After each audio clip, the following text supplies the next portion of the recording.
It,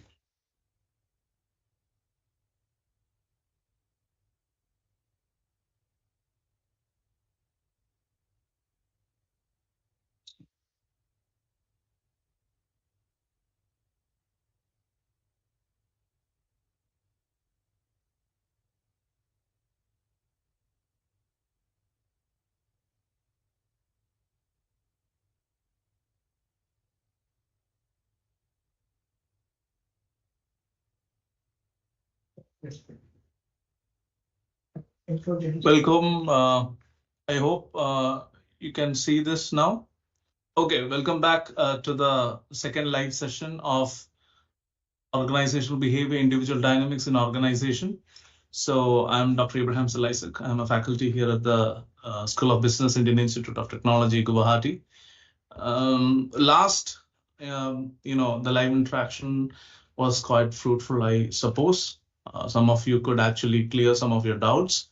And looking forward to that again. If you have any particular doubts or any, corrections you need, or some doubts pertaining to the classes or any particular topic, I'm here to discuss. I've just gone through the question module. I did not see much of questions there actually, so I hope that people may join live. So that could be the reason.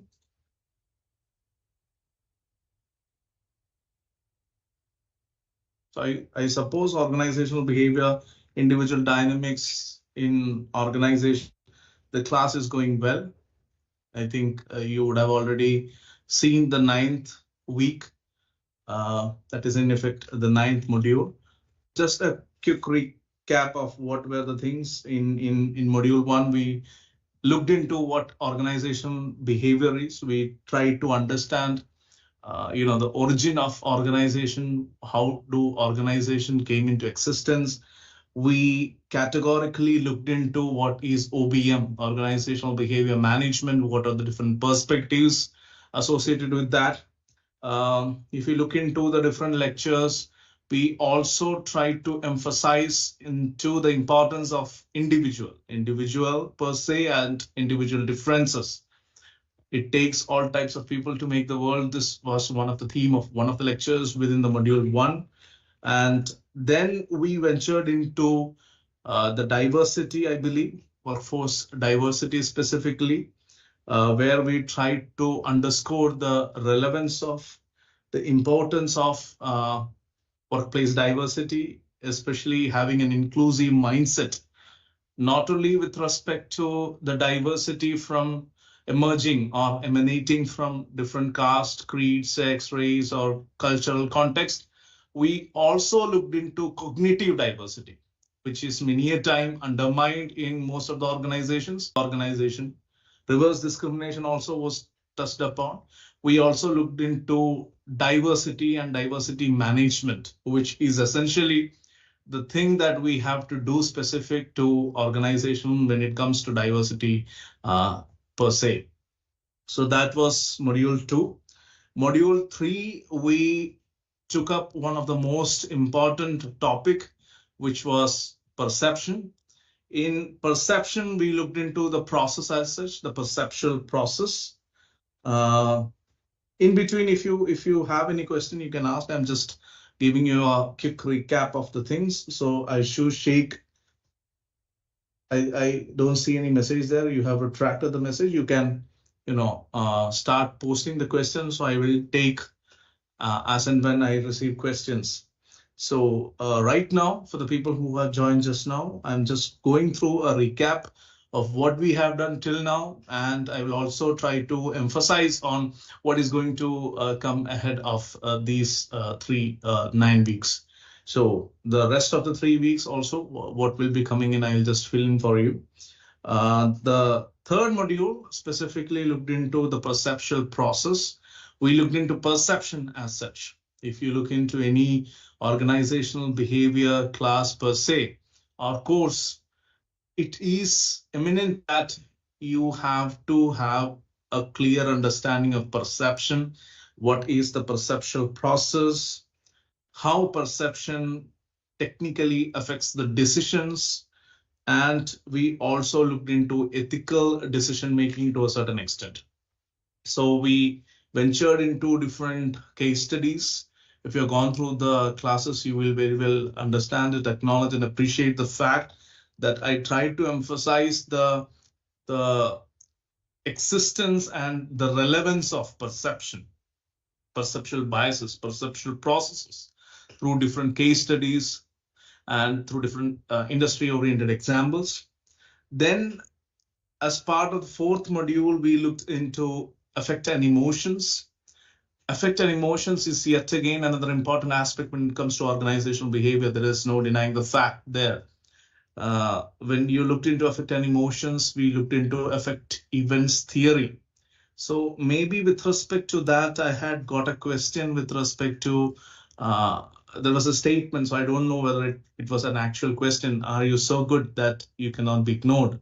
So that was one of our recent research publication that I believe came up in the American Business Review. So maybe the question was related to that, but there was no, full description of the question, so I couldn't understand. So if the person who had asked that question is with respect to that paper, that study mainly is the co-worker support that is there in an organization, or that is required in an organization, typically knowledge creation and knowledge sharing process. So the relevance of, let's say, the co-worker support onto knowledge sharing and knowledge creation process generally is what is understood, or what we try to unravel in the research study. We also came across a construct of vitality that actually mediates this particular the relationship between the co-worker support as well as the knowledge sharing behavior. We tried to do it in an empirical way. The research study is essentially an empirical research, and we also tried to bring out a possible existence of a performance loop in an organizational phenomenon, in an organizational context, to be precise. And that is what, in a nutshell, the paper talks all about, or the study is all about. So just stumbled upon that when I looked into affect events theory, because we have made use of that theory in that particular study to a certain extent. So in our module 4, coming back to the recap, in our module 4, we had looked into affective events theory. We had looked into emotional intelligence later. Then we tried to understand stress, both the positive as well as the negative aspects of stress. We tried to look into what stress can create, or how stress can be an enabler and also can inhibit certain behaviors. And we finally looked into mainly emotions and moods, and specifically the applications of emotions and moods at the workplace. And that was module 4 for you. When we looked into module 5, we ventured into one of the most critical aspects in the whole course, which was personality. We tried to understand personality, understanding self and personality. I had given specific time for making you understand what self is. So that is very relevant when it comes to understanding the rest of the portion. So when you are looking into personality, you have to always look into the self as a critical factor. Then we ventured into some of the important aspects in personality, like some of the theories, trait theories. We do some scales or some inventories whereby we can actually measure personality. So that was lecture 3 of the module 5 specifically. Then we looked into personality traits relevant to the organization. So there are some individuals who are always successful, whatever be the organizational context. And there are some individuals, unfortunately, they fail in every single turn in their organization or whatever activity they perform. This is this was the background in understanding or underscoring the relevance of certain personality traits in organization. So why some of the traits are critical, some of them are, or some of them can be ignored to a certain extent. We finally looked into the possibilities of assessing the personality. We had already looked into the scales and inventories associated with that. Some of the standard internationally recognized inventories were discussed in the class. If you have gone through the class, you will acknowledge and appreciate the fact. We also tried to look into certain caveats and concerns associated with such scales, such inventories. So that was module 5. Module 6, we looked into something which was very critical as values. The importance of values was underscored, and also we ventured into the sources and typical types of values that are found within an organization. So we looked into different values that cut across culture. So based on different cultural context, the values might vary, or how effectively certain values are found in some cultural context, but they are not in some other, or some cultural contexts do recognize the importance of certain values which other cultural contexts do not. So all these aspects were discussed, if I remember, in lecture 3 of module 6, where we looked into values.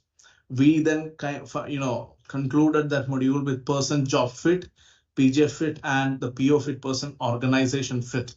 So who is the right person for the right job? This is the question every single recruiter or every single selection process will look into when they candidate, or they visit a campus for mass recruitment, or they advertise. There is some logic behind each and every selection process, and that is specifically whether the person is the right fit for the job. That is the first thing. But more importantly, is the person the right person for the organization? So many a time in recruitment, if you see in academic platforms also, or in academic institutions also, you generally see that recruitment is not only done on the basis of your skill set, eligibility, your whatever profile you have built over the years. Yes, those are required, no doubt about it.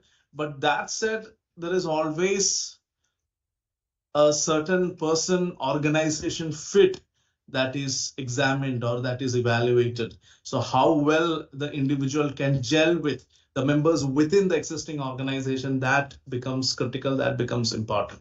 So this is yet another important aspect when it comes to values, and how person is the right fit for the job and the person is the right fit for the organization. In module 7, we looked into motivation. Motivation was mainly with respect to, is one of the most talked about aspect in entire OBM. So you might get snippets of, motivation here and there. Some of the theories are already well known, but more than that, I tried to give a more conclusive picture of motivation, especially going through the different phases of theories. We looked into, if you remember, in the lecture number 2, 3, 4, 5, we looked into the early theories as well as the contemporary theories. So 2 lecture specifically dedicated to the early theories, and 2 lecture were specifically dedicated to the contemporary theories. So we could cover a comprehensive picture of the theoretical understanding of motivation as such, where we try to emphasize on certain factors like extrinsic, intrinsic motivation, etc. So motivation was 7. Then in module 8, we move to the job design and job characteristic model. Job design was understood from an employee involvement perspective. So how effectively the job is designed, or what are the work contracts existing in present day scenario. Post-COVID also, we discussed the new work contracts emerging, how well the person or how well the individual is adjusted or is acclimatized with the organization, that was generally looked into. We looked into how we could sustainably motivate the employees, specifically strategies for organization. We spent 2 lectures on that. And then finally, we concluded the module of motivation application, module number 8, by looking into organizational justice and employee motivation per se.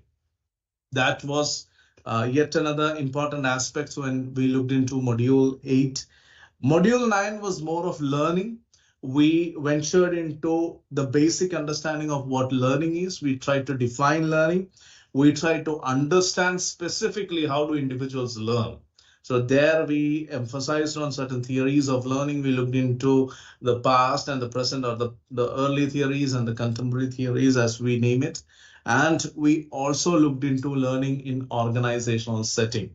So learning, we also tried to look into some of the gamification aspects, whereby some industry connect could be established. What is generally practiced in industry these days, those aspects were also discussed to a certain extent during our module 9 discussion.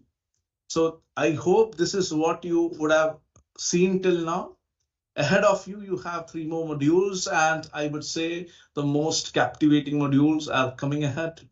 10 is creativity, psychological capital, and interestingly, mindfulness. So where we look into what is creativity, you have to understand what creativity is, how it is different from innovation. We look into what the individual capacity is, or individual capacity or individual creativity is, and what are the different stages associated with that. We will also look into creativity, problem solving, and we look into using psychological capital and mindfulness at work. Okay, I have a question from Jade Chaube, so I will continue the discussion after taking up this question. So please explain how a person can be judged in a very short time of interview to ascertain the person is a fit for organizational requirements. Jay, it's a very sensible but a tricky question. Let me make a caveat, a rider in the beginning itself, that any selection cannot be foolproof, any selection cannot be perfect. But there are certain techniques. Let's say when you are making a selection, you are having some basic qualification check, whether the person is directly matching your qualification, your requirement, your task, your responsibilities, duties, etc., that has to be fulfilled, whether the key responsibility areas are in sync with what is required. That said, you have to judge the person based on the aptitude. So when you are looking, or when you are selecting a particular person, the aptitude of the particular person is to learn. So again, I will invoke the mastery climate here. When a person is trying to learn consistently, he will inevitably turn out to be a good worker or a good employee or an asset to the organization. So in a very short, he or she wants to learn, or it is not merely some extrinsic motivation of, let's say, the remuneration or the package that he or she is being driven. More than that, is it some intrinsic motivation? So when you are looking into person job fit and person organization fit, definitely a pool of members who are there to select, they can very well understand that what is the working culture in the organization, within the organization. So whether the person, by his act, the way he behaves, the way he talks, all things are being revealed, that whether you are a good fit. Again, you should not forget that no selection process can be foolproof. There could be problems, there could be exceptions. But that said, the aptitude and the attitude of the person is more vital in actually judging whether he or she is the right fit. So rest, all the things to a certain extent can be taken off or taken care of by training. So when you are selecting, let's say you take any management training or you're taking any graduate engineering training, the logic behind taking a person raw from an institute is they're catching them young, but since they have showed up that particular institution consistently for the last 4 years or years, whatever the degree or the post graduation degree it is, and they have subsequently received their marks or score according to the shows that if they among them and their productive output that can be developed. So this is what very quickly we can judge within an interview.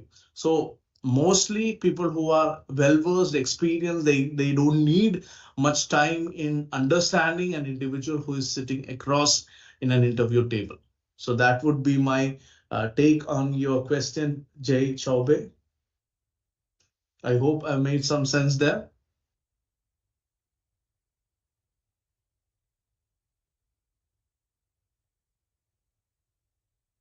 Okay, so if anybody in between can, if you're there, you can post questions, no doubt about it.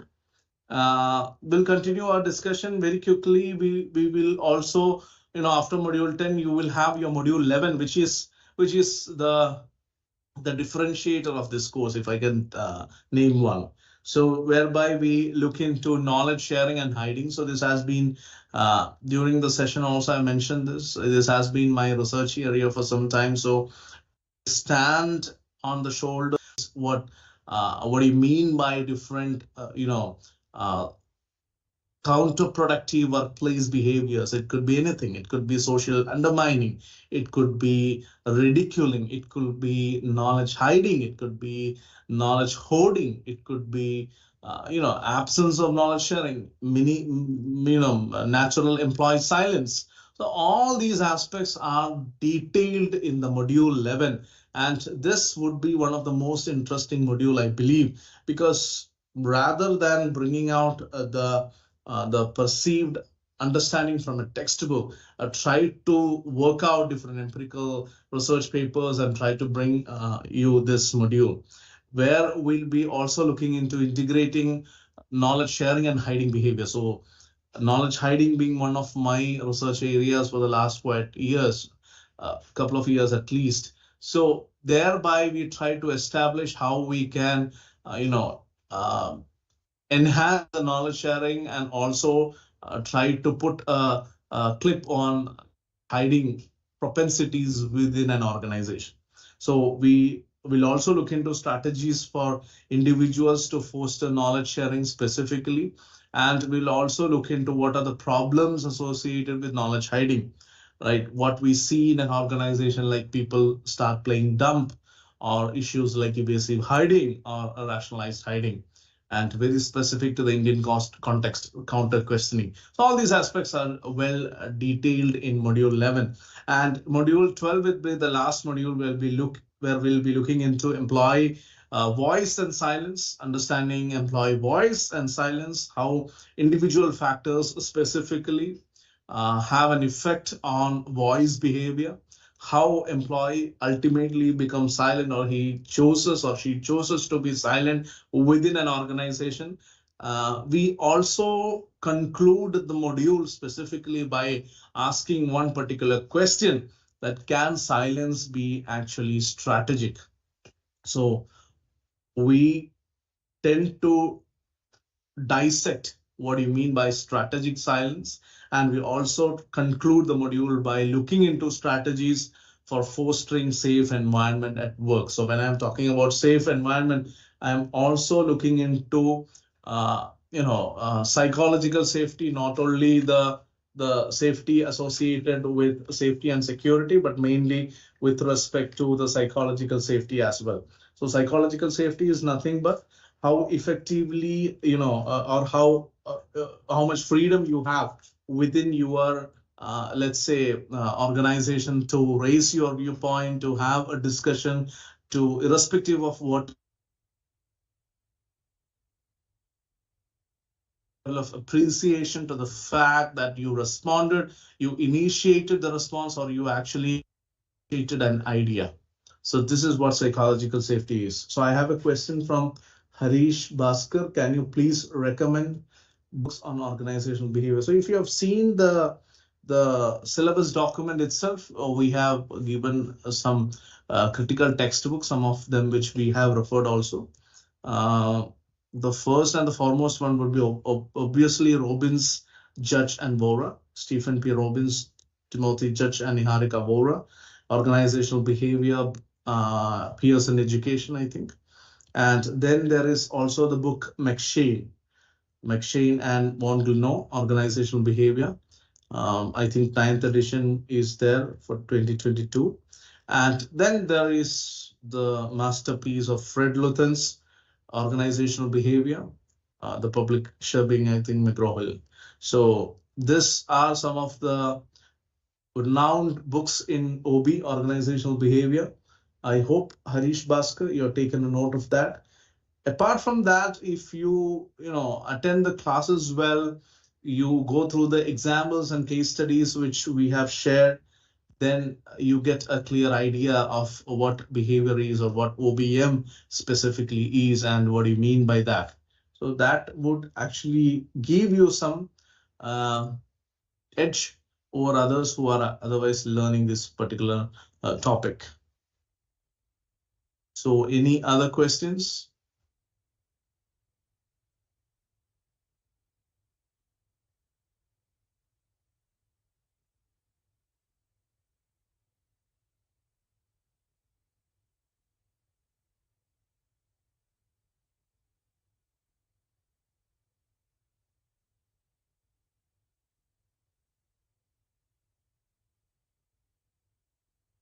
If you look into the entire stream of syllabus, it is divided into 12 modules, 30 hours.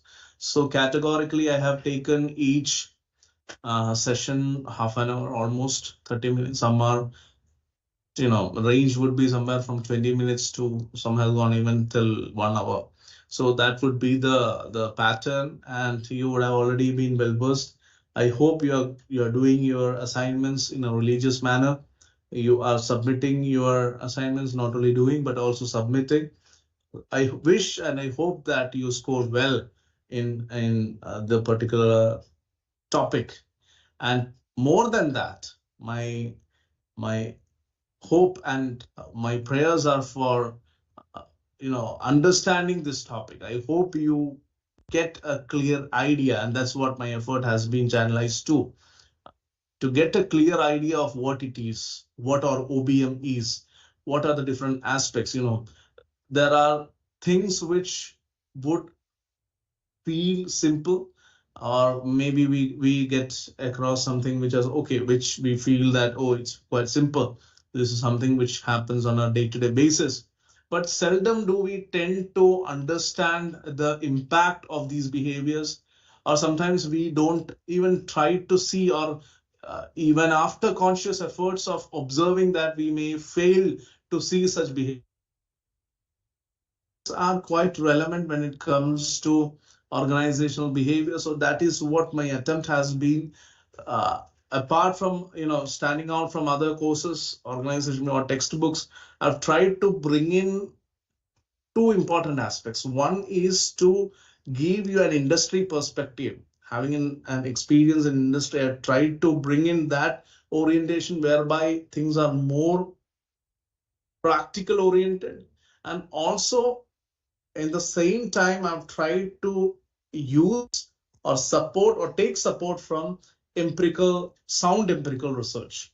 So that has been the attempt over the time period across the different modules. So this is what would make the topic or the learning interesting, I hope.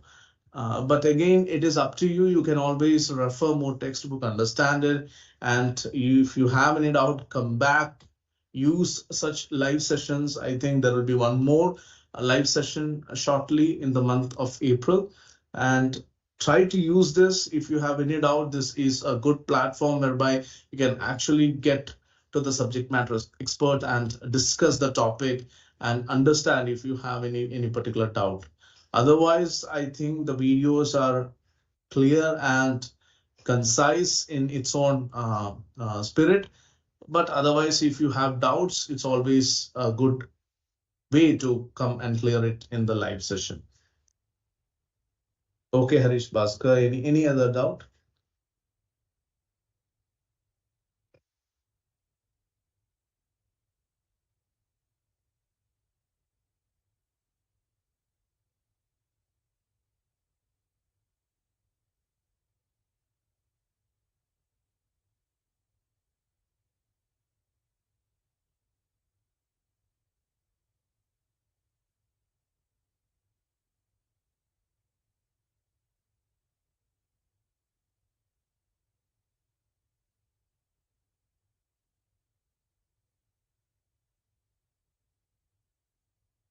So if you are there, you can ask any doubts or any particular topic to be discussed, or any critical areas where you had some disconnect, because you may feel that if you have gone through the first 9 modules, the concluding modules 10, 11, 12 are a notch higher on the difficulty level, but I try to make it interesting. Rather, the topics in itself are interesting. So module 10, 11, 12 would be a new beginning for you towards different areas, or it will be really fresh in terms of the organizational behavior context. Brundavan Panda, sustainability is part of this or not? Of this course, if you're asking. There is no specific module as such of sustainability, but if you recollect, or if you've gone through, or maybe the coming module of module 10 talks about creativity, and it also has certain element associated with sustainability, how the practices could be sustainable. But again, most of my examples which I've taken are from an angle of sustainability. So other than that, if you want a specific module, it will be module 10, where we categorically look into the creativity and innovation part, but we also talk about the sustainability, the prospects of that, and how the best practices could be made the sustainable practices as well. So that is my answer for your question, Vrindavan. I think that is what your question was. Did I understand it correctly? If you are asking it's part of the entire syllabus, then yes, I will associate it more to module 10. But otherwise, this would be a course limited on organizational behavior, individual dynamics in organization. The members who are attending, or because I've checked the Google form, I don't see many questions there. So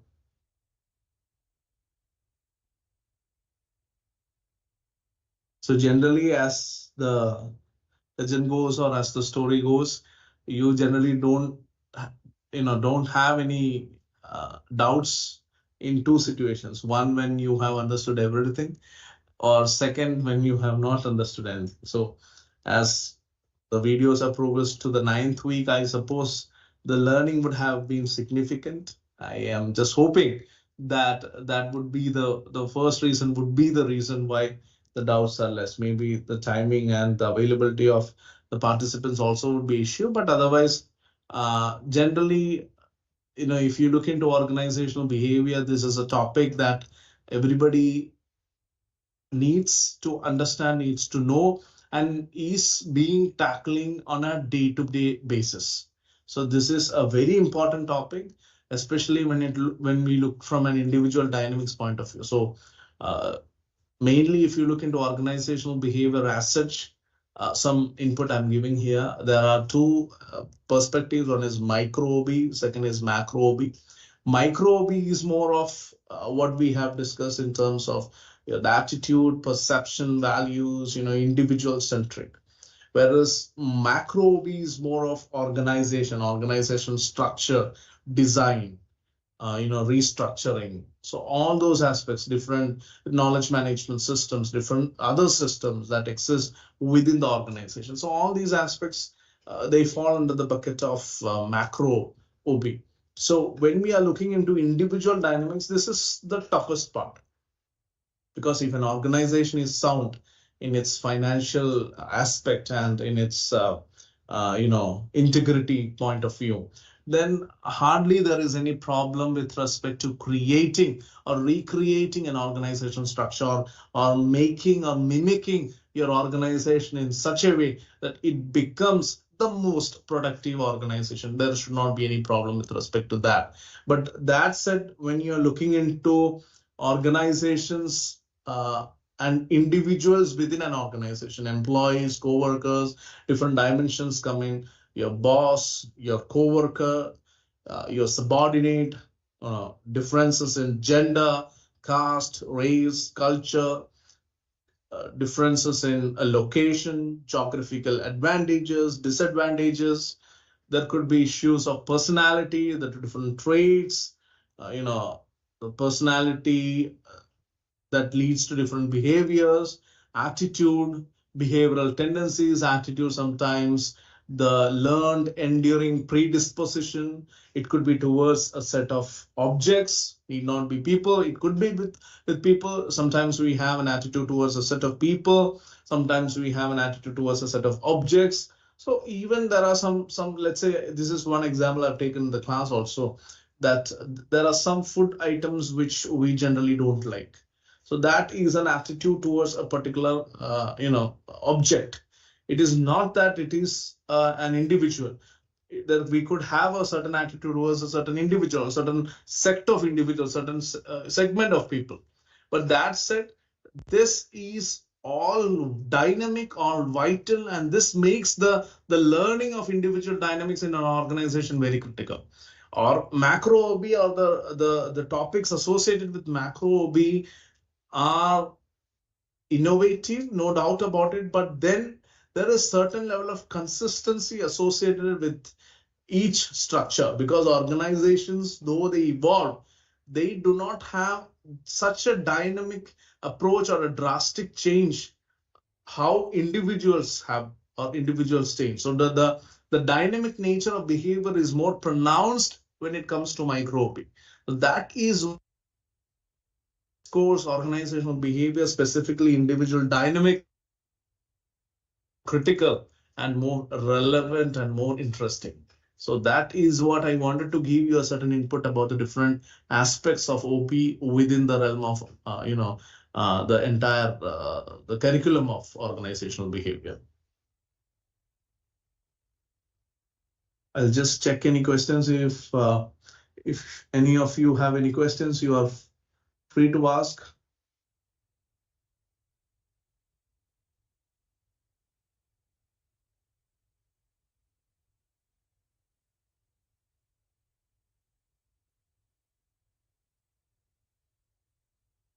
The coming module, if you are looking into, there is a gradation of topic, like in module 11, when I'm looking into knowledge sharing, knowledge hiding, it is more of the knowledge transfer that is being, looked upon. And in the last module, it is the employee silence. So technically these two are connected, but they are not the same. Like, let's say if an individual is silent, does not want to open up, or given the right psychological safety or psychological environment, still the person is not opening up, it amounts to silence. Whereas there is an intentional withholding, even when the information or the knowledge is requested, that will qualify as knowledge hiding. So there is an intentional withholding element coming in module 11. And also there is an element of requesting or asking that particular person for that knowledge. Either cases, both the situations are not there in module 2, where you're looking into silence. So this is what makes the module 11 and 12 interesting but contrasting. So this is what would be ahead of you. As I mentioned, module 10 would be mainly focused on the creativity and the psychological capital. The interesting part would be again mindfulness, because this has been coming up as one of the most critical areas in areas of research in OB, and specifically how effectively you can perform in an organizational context with the certain mindful approach, or how mindful you are, how it enhances your organizational effectiveness. So all these aspects are interrelated, which will give you a better idea in module 10, 11, and 12.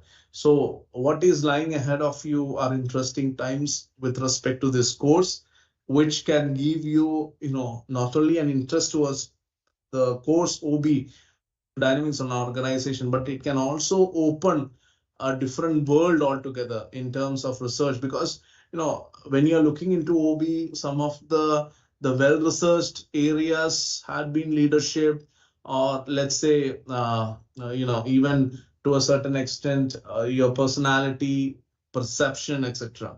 But when it comes to topics like voice, employee silence, the strategic nature of silence, knowledge hiding, different types of knowledge hiding, as I mentioned, plain dumb, evasive hiding, rationalized hiding, or even counter questioning, and different types of creativity and psychological capital, and including the need for mindfulness. So all these aspects are relatively new and highly researched topics these days.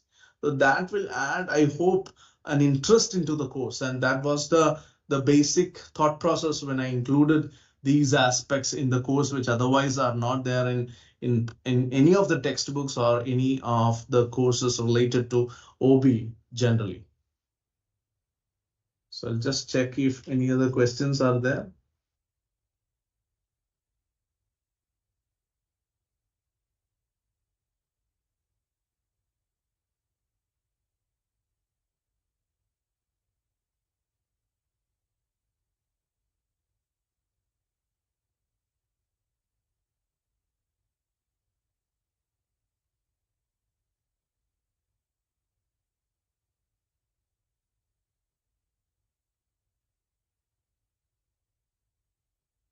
I hope there are no more questions, and I hope you have got a clear idea of what the different modules are and how the lectures have progressed from lecture 1 to lecture module 9, module 1 to module 9. When you look into these aspects, because one of the pertinent question could be that which is the most important module. I would not take any particular module's name, because when we look into the entire syllabus as such, there is always a need for one module to progress to another module. So that is the beauty of the organization behavior syllabus as such. If you look into, let's say, the understanding of the basics of OB and OBM, straight away we jump diversity. But from there is no looking back. If we cannot understand and acknowledge the relevance and importance of J. Chobe, I'll come to your question. So the relevance and importance of, let's say, diversity, we cannot move to perception and decision making. And similarly, then we step ahead and go for emotions. We go for personality. We go for values at workplace, etc. So that's how the syllabus is progressing from module to module. I hope that you have got a sense of that. J. Chaube is asking, sir, is rewards and recognition related with OB? Definitely yes. Definitely yes. When you're looking into rewards, in the sense that you're looking into salary or fringe benefits, etc., there's an HR component to that. There is no doubt about it. It is more of performance management and all. But when you are taking it in the literal sense, rewards and recognition, so I can at least relate it to some modules. Let's say you look into learning, some of the core behavioristic learning approaches, be it Pavlovian, be it the Skinner approach. Any of those approach has a reinforcement, which is essentially a reward recognition. From learning, if we jump to motivation, which has significant relation with these two topics, specifically we look into the extrinsic and intrinsic motivation. So when you're looking into extrinsic motivation, rewards and recognition do play a vital role. Even money, even salary, all these are extrinsic motivation. See, whatever said and done, this is one example I've taken in the class also. You will not change your organization unless and until you have a better option. And that better option could be, I'm just making a very generalistic statement, but there are other aspects associated with that. Could be based on the salary package. So many a time your decision is financially driven. It is extrinsic, and there is no harm or no shame in accepting that. That's the reason why most people switch from job to job. Like, I'm not calling them job hoppers, but the thing is that is an extrinsic motivation that is till a particular point. Even if I'm invoking Abraham Maslow's hierarchy of needs or any other theory for that matter, there is a certain possibility or certain contribution that the whole extrinsic motivator like money can have or money can do. Above over and above that, it is the intrinsic motivation. So rewards and recognitions are indeed dynamics that have a greater say when it comes to organization. And when you are moving from more of a tenure based to more of a performance based system, more of a system where your performance is awarded, then the rewards and recognition gains more prominence, gains more importance. So I hope Jay Chaube is that explanation has made some sense.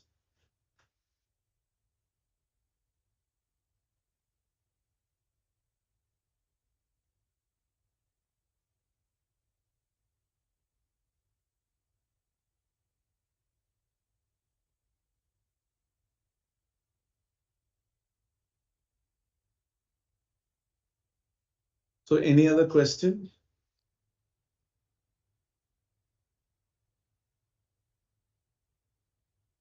I cannot actually read Aishu Sheikh's question because it was retracted. I think she had actually written twice, but any other question, I would be happy to take. We have the last 10 minutes, so if you have some questions, then we can definitely take that up, or we can, wind it up as you would suggest. I will go accordingly.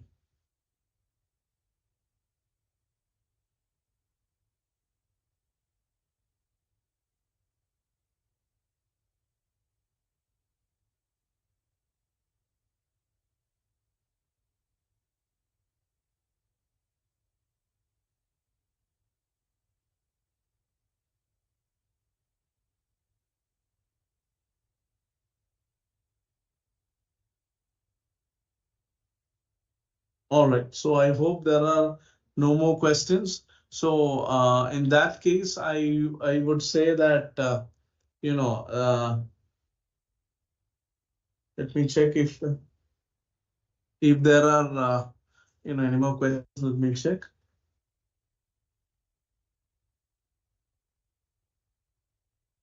So what we understand is that organizational behavior, as I've already specified, has its own relevance in the present day scenario. Organizational behavior would be more pronounced, especially, see, once we had COVID and new work contracts and all, the relevance of OB had taken a sort of backseat because things were more on remote. As things have gone to the normal and the new normal has come in, so there is much more complex need and relevance of organizational behavior. And if you look into the modules, every single module, every single topic, this is what makes the whole subject and even a singular lecture a standalone lecture. So every single topic, though I try to connect through a theoretical hook every now and then, or try to make it connected through a thread, there is a relevance of each and every topic, and each and every topic is a standalone topic in itself. So I hope and I see that seeing your performance in assignment, taking up the classes well. There are some universities which have taken, the subscribe to the classes, and some of them are running it in their colleges as well. So that's very encouraging. And meanwhile, if you can write back to me if you have any doubts, any clarifications, or definitely you can make use of these live platforms. I think one more would be there the next month. And after that, you will have your exam. So prepare well, study well, go through your videos, because the videos in itself, the classes in itself are self-explanatory, because a lot of discussions that have happened in terms of, the industry perspective, taken some part from the textbook, some are from, as I mentioned, from research papers. We have tried to amalgamate a lot of things that otherwise will not come into a single platter. So that is what makes this course all the more interesting. But that said, your earnest effort, your effort in going through the lectures is very much required, very much recommended. And if you are showing that effort and commitment, definitely the course is going to be interesting. and it is going to be, more beneficial for you. So rather than just scoring marks, definitely, yes, that is a criteria and that should be given importance. But that said, my honest request is that you go and learn the things. Go through the videos in a religious manner. You will understand many aspects. Go through that. If you have doubt, always welcome. Get back to me, or we can meet in the next live session, or you can write back to me. Till then, take care. Goodbye. Namaskar.